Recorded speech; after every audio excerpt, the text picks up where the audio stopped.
Good morning बच्चों। आज मैं आपको 12वीं क्लास में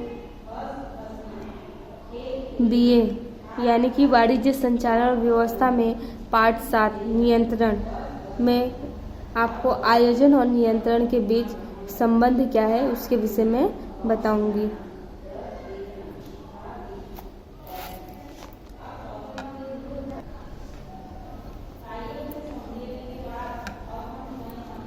आयोजन अर्थात लक्ष्य प्राप्त करने के लिए निर्मित किया गया बुद्धिपूर्वक सूचित कार्यक्रम का आयोजन भविष्य में की जाने वाली प्रवृत्तियों के ध्येय का स्पष्टीकरण करता है और इस ध्येय की प्राप्ति के लिए कौन सी प्रवृत्तियां करनी पड़ेंगी और कब और कितने समय पूर्ण करनी पड़ेंगी, इसके लिए कौन से साधनों की आवश्यकता होगी, इस संबंधी रूपरेखा का आयोजन है। जबकि नियंत्रण व्यवसाय की इकाई के आयोजन के अनुसार दी गई सूचना अनुसार और स्थापित मापदंडों के अनुसार कार्य हो रहा है कि नहीं, इसकी जांच करके यदि विचलन का पता चले तो सुधारात्मक उपाय करने की प्रक्रिया। देखो, आयोजन यानी कोई भी कार्य करने के पहले हम लोग अपनी बुद्धि से, अपनी चतुराई से, अपनी कुशलता से, अपनी योग्यता से हम क्या आयोजन करते हैं। आयोजन करते हैं कि भाई ऐसा नहीं ऐसा हमको काम करना है, 1 साल में इतना फायदा कमाना है, इतने आदमी रखने हैं, इतने अपना धंधा बढ़ाना है, दुनिया भर का आयोजन करके हम करते हैं। अगर आयोजन करने के बाद अगर हम उस पर ध्यान न दें, मतलब उसका मूल्यांकन ना करेंगे, अगर उस पर नियंत्रण नहीं रखेंगे उस आयोजन पे, तो कैसा वो सही नहीं होता है। वो दिन ब दिन बिगड़ती ही जाती है, उसमें विचलन यानी उसमें कठिनाइयाँ पैदा होती जाती हैं, कमियाँ निकलती जाती हैं। जबकि नियंत्रण व्यवसायिक इकाई के आयोजन के अनुसार दी गई सूचना अनुसार और स्थापित मापदंडों के अनुसार कार्य हो रहा है या नहीं, इसकी जांच करके यदि विचलन का पता चले तो सुधारात्मक उपाय करने की प्रक्रिया है। देखो, आयोजन कर दिए लेकिन नियंत्रण के द्वारा, मतलब आयोजन में जो दिया है कि ऐसे नहीं ऐसे काम करना है, ऐसे नियम दिए, अगर नियंत्रण आप रखे, अगर उसमें कोई विचलन यानी इनके कोई कमियां पैदा हो रही है तो उसमें सुधार करना चाहिए। जहां आयोजन होता है वहां नियंत्रण अनिवार्य है, जहां आयोजन होता है वहां नियंत्रण होना अनिवार्य है, और जहां नियंत्रण हो वहां पूर्व आयोजन होता है, और जहां नियंत्रण हो वहां पहले से ही आयोजन होना जरूरी है। इसलिए आयोजन और नियंत्रण एक दूसरे के साथ जुड़े हुए हैं, इसलिए आयोजन और नियंत्रण के बीच संबंध है। आयोजन और नियंत्रण एक सिक्के के 2 पहलू हैं। आयोजन और नियंत्रण संचालन के परस्पर आधारित महत्वपूर्ण कार्य हैं। आयोजन की सफलता का आधार नियंत्रण है।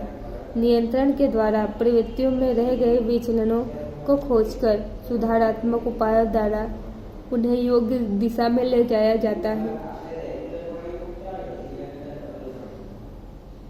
जबकि दूसरी तरफ नियंत्रण कार्य का अस्तित्व आयोजन के बिना संभव नहीं है, क्योंकि नियंत्रण के कार्य में आयोजन के लक्ष्यांकों की प्राप्ति हुई है या नहीं, इसकी जांच की जाती है। अर्थात यदि आयोजन नहीं किया हो तो नियंत्रण कार्य की कोई आवश्यकता नहीं होती है। देखो, अगर हम लक्ष्य निर्धारित करके रखे हैं कि नहीं हमको इतना नहीं इतना लक्ष्य अपना प्राप्त करना है, इतने नहीं इतने समय में आयोजन करके रखे हैं, तो उसमें नियंत्रण होना बहुत ही जरूरी है। अगर हम आयोजन करके नहीं रखे हैं तो उसमें नियंत्रण की कोई आवश्यकता नहीं होती है।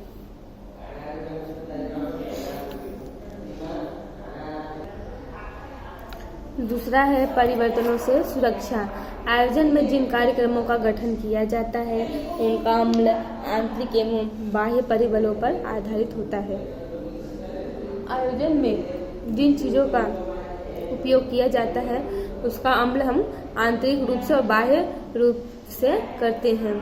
आंतरिक परिबलों को नियंत्रित किया जा सकता है, मतलब आयोजन में क्या है, जो आंतरिक परिबल है उस पर आप नियंत्रण रख सकते हैं, जैसे क्रय विक्रय, बचत, लेन देन, इन सब पे। जैसे बाह्य परिबल जैसे सरकारी नीति, प्रतिस्पर्धा, तेजी मंदी, कच्चे माल की कमी, लोगों की रुचि, फैशन में परिवर्तन आदि के लिए हम नियंत्रण नहीं कर सकते हैं।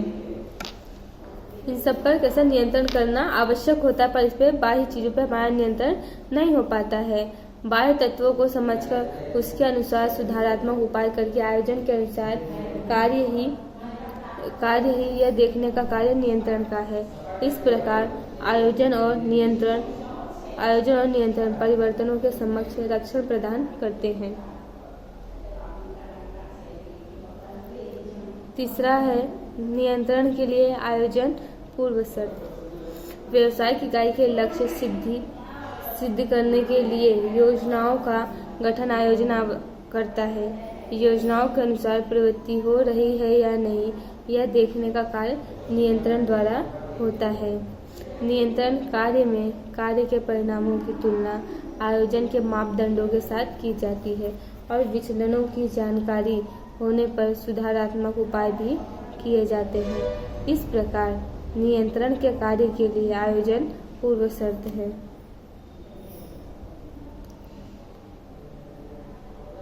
इसमें क्या दिया है? व्यवसायिक इकाई के लक्ष्य को सिद्ध करने के लिए योजनाओं का गठन करना पड़ता है, योजनाओं का निर्माण करना पड़ता है। फिर योजनाओं के अनुसार मतलब जो योजना बनाई गई है उसके अनुसार कार्य हो रहा है या नहीं हो रहा है, ये किसका काम है देखने का नियंत्रण का है। नियंत्रण के द्वारा होता है। नियंत्रण के द्वारा क्या कार्य में कार्य के परिणामों की तुलना आयोजन के मापदंडों के साथ की जा रही है या नहीं, इसकी जानकारी हमें मिलती है। और विचलनों की मतलब उसमें जो कमियां आ रही है उसकी जानकारी होने पर हम उसमें सुधारात्मक उपाय भी कर सकते हैं। इस प्रकार नियंत्रण के कार्य के लिए आयोजन क्या है? पहले से ही पूर्व शर्त है उसका।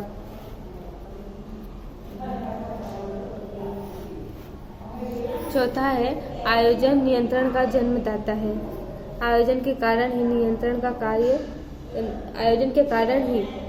के कार्य का जन्म होता है। आयोजन जैसे नियंत्रण का जन्मदाता है, वैसे ही आयोजन जब करते हैं तभी हमें नियंत्रण का कार्य लगता है। आयोजन में निश्चित की गई प्रवृत्तियों या नियंत्रण करना होता है। निश्चित की गई प्रवृत्तियों का नियंत्रण करना होता है। इसलिए आयोजन के बिना नियंत्रण का कार्य अस्तित्व प्राप्त नहीं कर सकते। इसलिए हम आयोजन के बिना नियंत्रण के कार्य के अस्तित्व को हम प्राप्त नहीं कर सकते, क्योंकि नियंत्रण करने के लिए आयोजन होना बहुत ही जरूरी होता है। इस वास्तविकता को ध्यान में रखकर आयोजन को नियंत्रण के जन्मदाता के रूप में जाना जाता है और इसी सच्चाई को ध्यान में रखते हुए हम आयोजन को नियंत्रण के जन्मदाता के रूप में जानते हैं। धन्यवाद बच्चों। अगले वीडियो में मैं आपको नियंत्रण प्रक्रिया के सोपानों के विषय में बताऊंगी।